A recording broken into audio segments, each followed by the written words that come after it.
Just because something won't last forever doesn't mean you can't enjoy it while it does. This really goes for anything, but the thought that made me want to hit record and make this episode was thinking about like friendships that didn't last, and especially like relationships you just didn't really expect to come to an end. Or frankly, maybe you're not thinking about it, but the strength of the friendship in the moment like feels so wonderful and so great that it really just does come as a surprise when it starts to degenerate.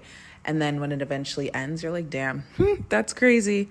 And this can go for so many things in life because life is transient, and some of your favorite days on this earth, again, are just favorite days. Like, they don't last forever. They don't happen all the time. And I guess that's part of what makes it so special, is that yes, they're over, but you also have the opportunity to create like new memories and experience different things and wonderful things, or maybe even the same thing again, but in a different way and from a different lens, because you are a different person at the time that new thing will happen, right? Every day you're changing and evolving, et cetera, et cetera, et cetera. I think particularly when it comes to like enjoying the moment though, most people don't even realize that they're delaying the opportunity to enjoy something, or they're ruining the opportunity to enjoy something by being heavily concerned with the fact that thing will end. And so it was just on my heart today to remind you that yes, things in life are transient, but stop worrying about the end and just like enjoy it while you have it. Enjoy it while it lasts, okay? And I think also when you get the most out of something while it's actually happening, then when it ends, it makes it a bit easier to like look back on it, because you can know with full certainty that you enjoyed it to its fullest, instead of being like, I wish I didn't waste so much time like worrying about X, Y, and Z, or worrying about the fact that this wasn't going to go on forever and ever. I wasted so much time just being sad about it instead of just enjoying it. Like a good like micro example of this is if you've ever been in like a long distance relationship. This can be platonic or romantic, but we'll take like a romantic example, right? You're in a long distance relationship, and your boyfriend or girlfriend or partner or whoever, you haven't seen them in weeks or even months maybe, right? Because they're so far away. And then you finally get time to see each other, but it's for a very brief period. Like maybe it's just like a weekend or something. And the whole weekend, you're just, after that initial euphoria of like just seeing them and being excited, you're spending like the rest of the weekend almost like sad in advance that they're going to leave again. And it's like, well, damn, because they haven't left yet. So like, why are you sad? They haven't left yet, so enjoy it while you can, you know? Or you're in college and maybe you've had a really good college experience, or maybe it's been ups and downs, but you're going to miss your friends or something like that, and you're already dreading. And maybe this will speak to a lot of like college seniors who maybe are about to graduate in the coming months, right? If you're in America or whatever, but you are so caught up thinking about how you're not going to see your friends again the way that you do now. You're not going to experience them in the same way. Maybe you won't get the opportunity to live with them ever or for a very long time. And you're so fixated on the fact that this experience is going to end that you forget to just like take in every second of the fact that it's still here. It's still happening. It's still happening. Why are you dreading something that hasn't happened yet? And I can speak from like personal experience when it comes to detachment, because I think overall this topic kind of dives into one aspect of the power of mastering the art of detachment, which I personally think I mastered kind of by force just from the way I was raised. So for me, like the one constant in my life growing up was just like my immediate nuclear family, like my two parents and then my three siblings. And with amongst the six of us, like that was the one thing I knew would be constant, is like, okay, I have my immediate family. But other than that, like I was constantly moving homes, schools, countries, continents, like constantly moving. And so frankly, I probably need to master like the art of attachment, like, because I was so good with the art of detachment. Like I would have best friends at school, because I've always been good at like making new friends and stuff, maybe because of all the moving or whatever, but I've always been very comfortable in new spaces, like being the new kid, being the stranger. And then like I have this kind of weird observation period sometimes where I'm like mute at school, and then after like 2 weeks I like decide who I want to be friends with, and I just like become their friend, because I've made that decision, so they're gonna agree, duh.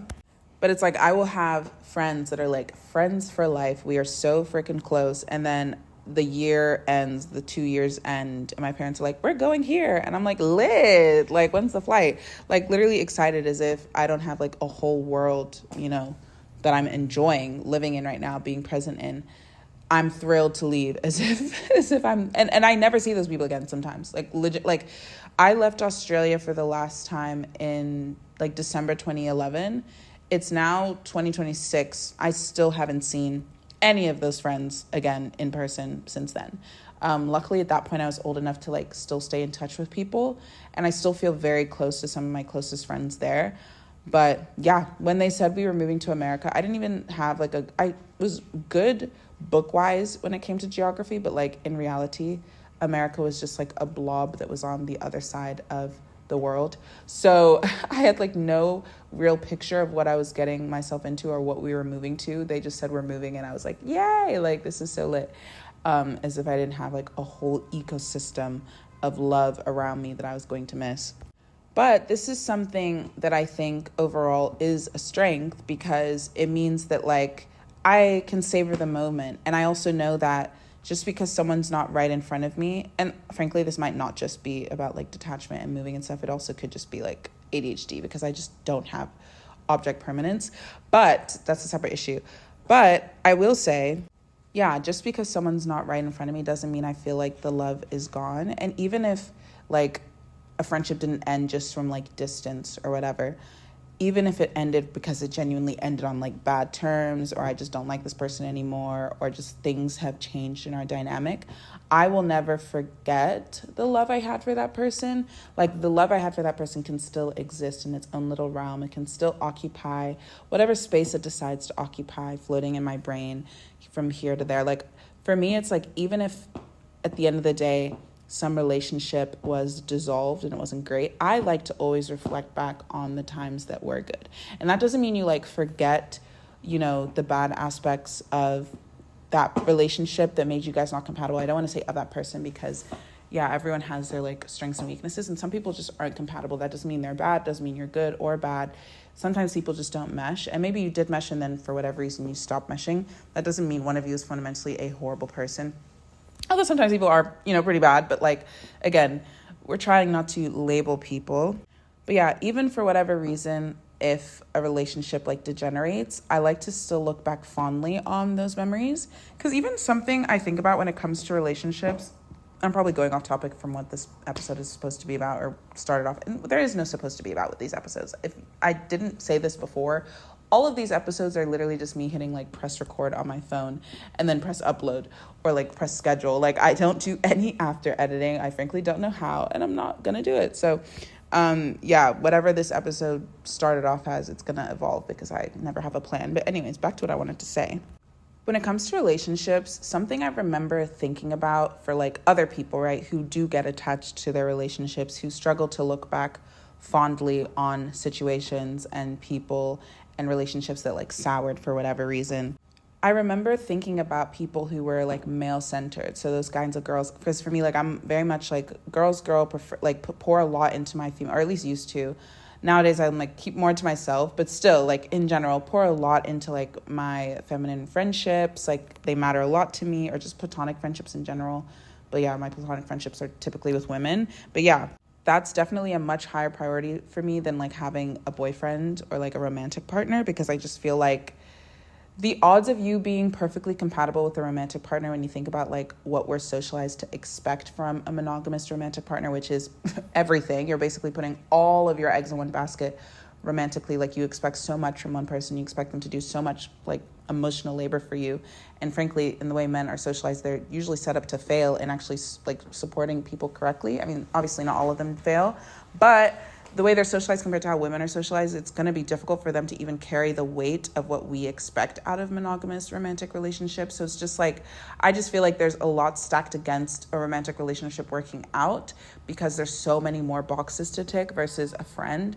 Like you can have so many different kinds of friends, and like you're not expected to be monogamous with your platonic relationship. So like when your friends are not like they're useful for different purposes and you're using people, but people have their different strengths, right? And like what you enjoy about one person might not be present in another person, but you might enjoy another aspect to them. And it's okay to have multiple friends and mix them together or do whatever, right? But that's not the case with romantic relationships. So there's way more, there's so much more weight and expectation placed on that one person.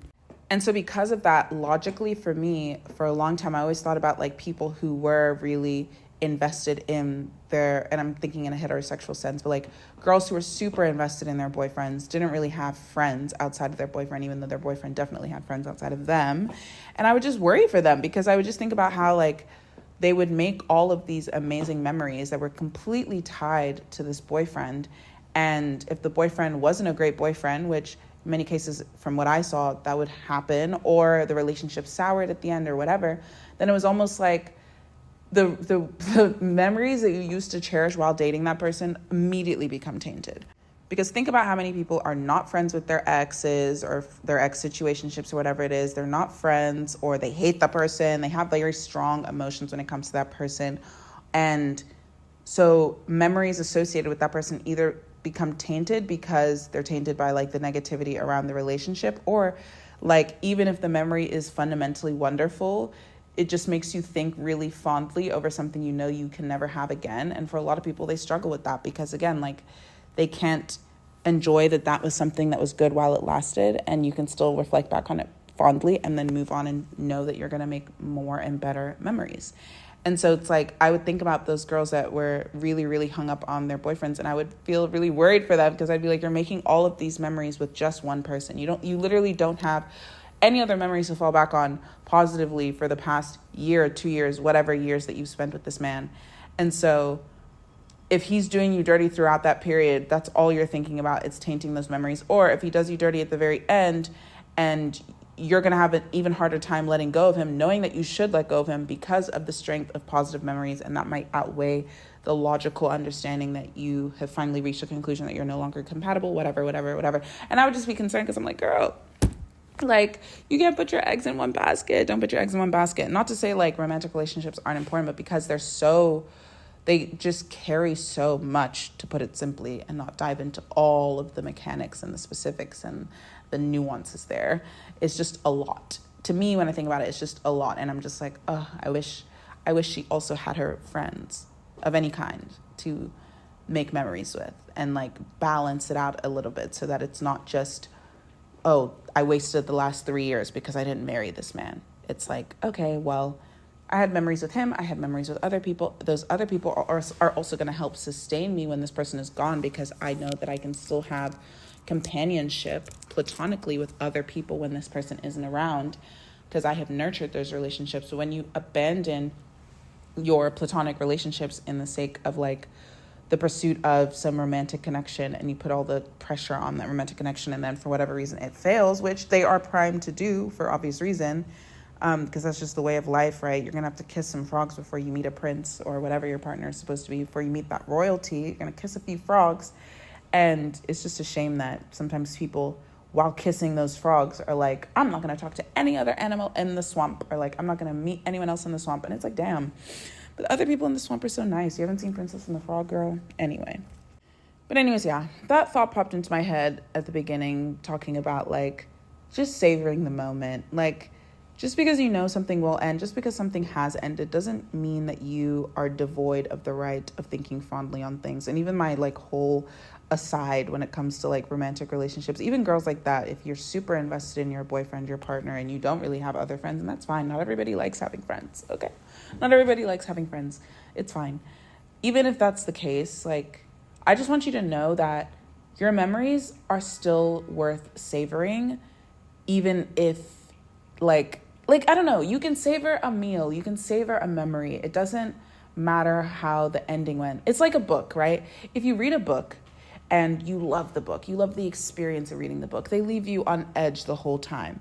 Even if it has a shit ending, that doesn't mean that fundamentally it's a bad book. Maybe it's a great book with a shit ending. Like, you know, not every book is going to end the way you want because you're not the writer. And that's part of what makes reading enjoyable, right? Or media in general, if you don't like to read. That's what makes media enjoyable, is that you didn't make the media. It's supposed to surprise you.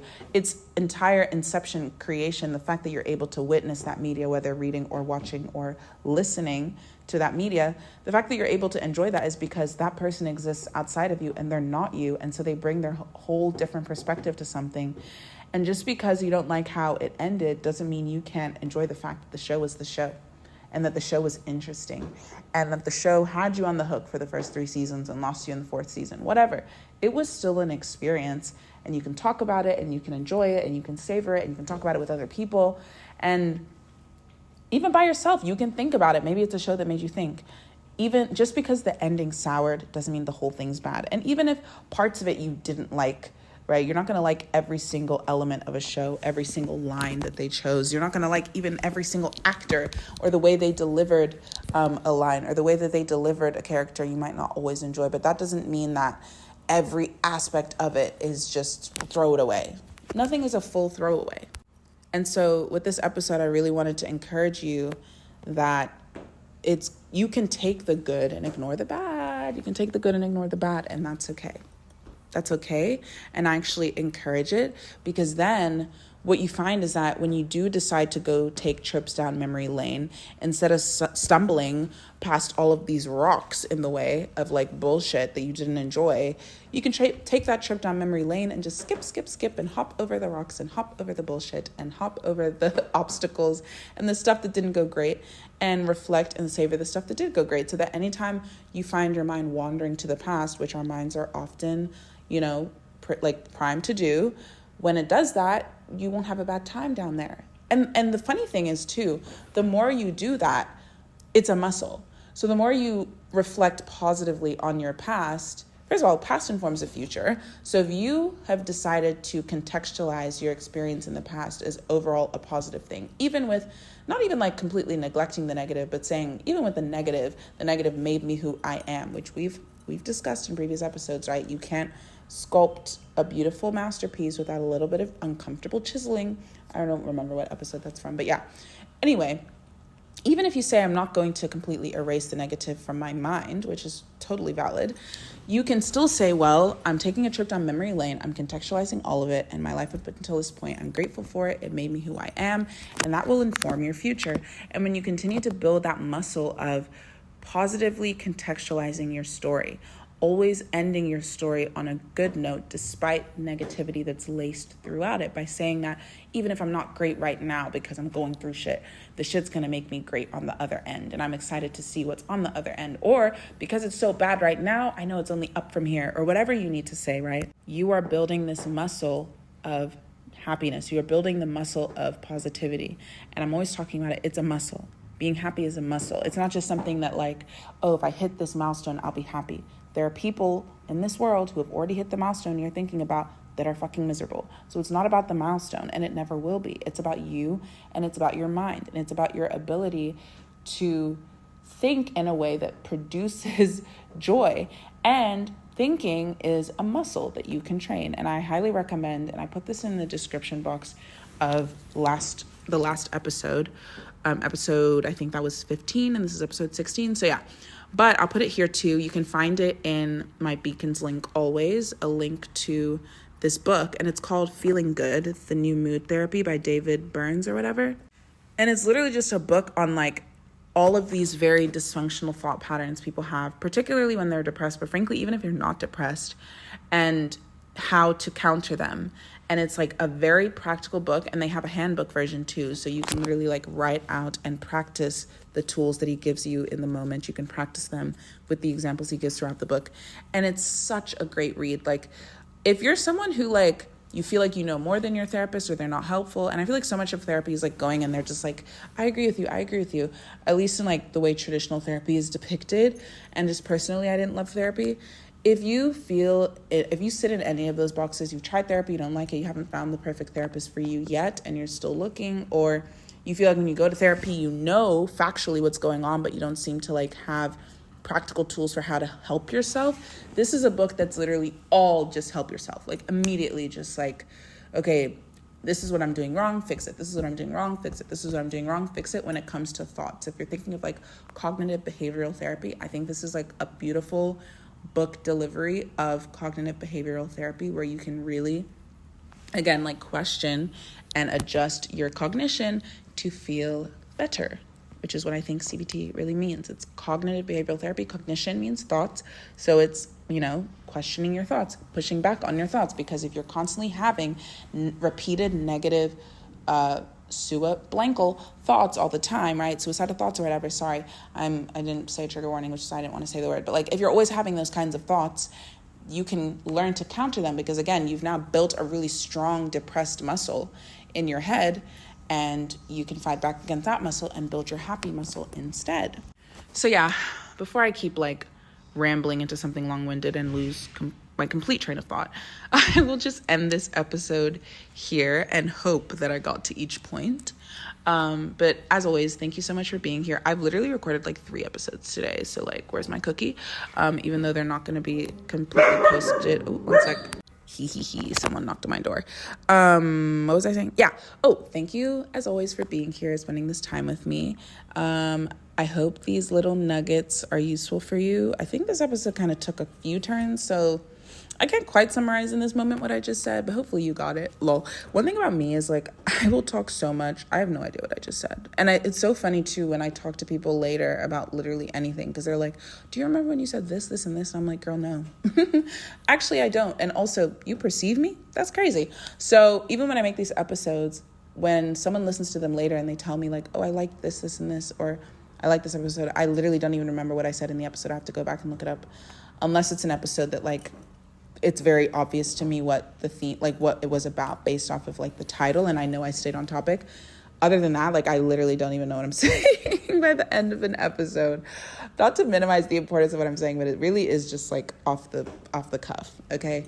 But anyways, thanks as always for being here and spending this time with me. Welcome to Live Lumani. I hope you stay a while. If you enjoyed this episode or you've enjoyed any others, I really encourage you to hit that follow button, share it with a friend you think it would resonate with, because if you can sit through an entire episode, I know you have friends that would as well, because you probably just like to yap or listen to people yap. So I know you have a friend that does too. So send it to them, and then you guys can talk about it together, or you can talk about it in the comment section with me or anyone else in the community that we're building. It's cutesy and small right now, but it's growing, and I'm so grateful for each and every one of you. Also, don't forget to rate the podcast if you're enjoying it. But yeah, frankly, if you're not going to give it a 5-star review, just like don't rate it. Thanks, like appreciate you. Because like what? Like what's the point? You're like, yeah, I'm gonna skew the results. Please don't leave a rating unless it's a 5. But if you're enjoying the podcast and you want to rate it a 5, please feel free to do so. And yeah, thanks for being here. And links to find me anywhere you can find in the description box. Like the Beacons link just has like literally all my links. It has access to like mental health resources globally, hotlines for suicide prevention globally, a link to purchase the Feeling Good book I talked about in this episode, and then just all my other links. I also write, so if you want to check out my writing or get it delivered straight to your email inbox when it's posted, you can subscribe to Live Lumani Letters. It's hosted on Substack, but you don't have to have a Substack to join. You can just click the Live Lumani Letters link in the Beacons link and then put in your email, and then you will get an email anytime I post. And then if you have a Substack, you can follow directly on there as well. And then stuff that aren't emailed to the inbox and are just posted on Substack, you can see on the app too. But yeah, blah, blah, blah, blah, blah. I'm tired. These outros are so funny because I'm like, girl, just say whatever. I don't know what I'm saying. I will see you next time. I love you so much. Thanks for being here. Bye.